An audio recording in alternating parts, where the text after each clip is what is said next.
मंडळी, तामिळनाडूत भाजपचा सर्वात आक्रमक चेहरा, ज्याला भाजपचा भविष्यातील मुख्यमंत्री चेहरा मानलं जात होतं, ज्याने डी-एम-के विरोधात राज्यभर पदयात्रा काढली, तेच अण्णामलाई अचानक भाजपला रामराम ठोकतात. पक्ष सोडल्यानंतर ते थेट नवीन राजकीय चळवळीची घोषणा करतात आणि कारण काय देतात, तर तामिळनाडूबाबत आमचे विचार जुळत नाहीत. मग प्रश्न असा आहे, अण्णामलाईची नाराजी नेमकी कशामुळे होती? भाजपने त्यांना डावललं का?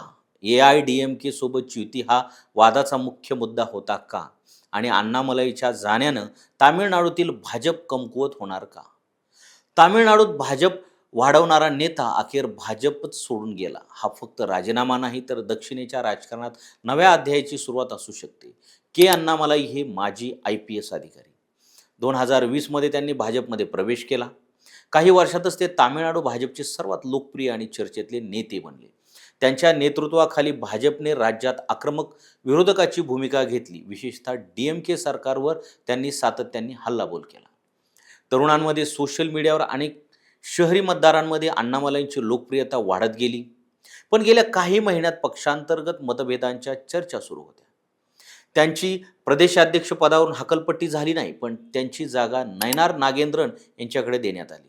याच काळात भाजपने पुन्हा ए-आय-डी-एम-के सोबत युतीचा मार्ग स्वीकारला आणि इथूनच अण्णामलाई आणि पक्ष नेतृत्वातील मतभेद वाढल्याची चर्चा सुरू झाली.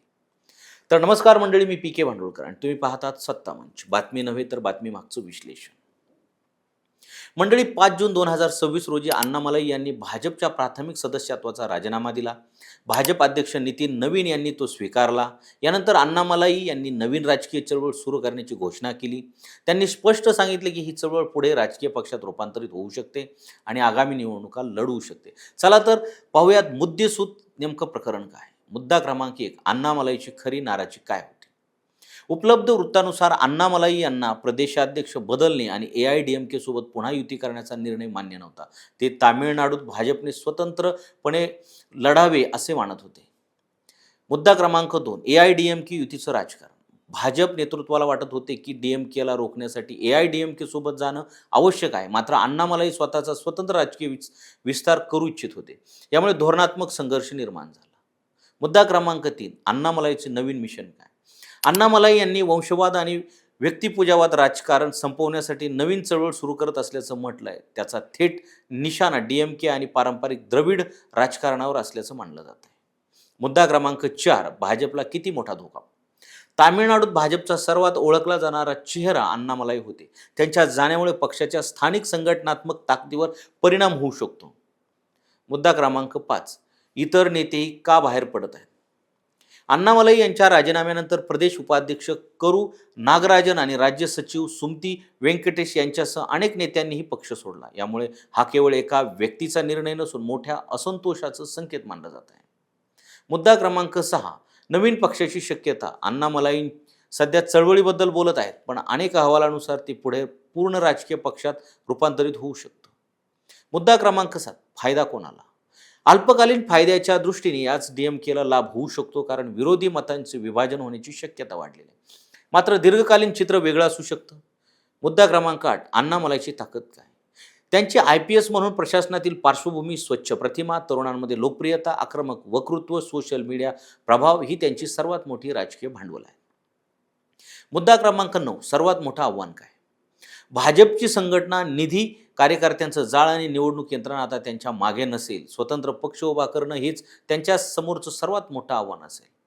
मुद्दा क्रमांक 10, पक्षाचं नाव आणि चिन्ह जाणार का?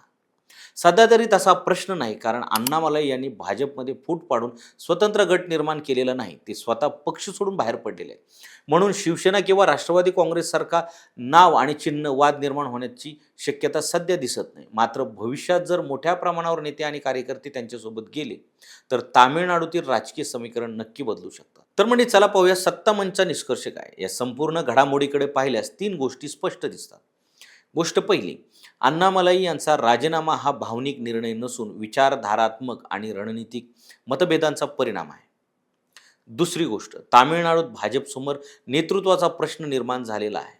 आणि तिसरी गोष्ट, अण्णामलाईंची नवीन राजकीय चळवळ यशस्वी झाली तर तामिळनाडूच्या राजकारणात तिसरा मोठा पर्याय निर्माण होऊ शकतो.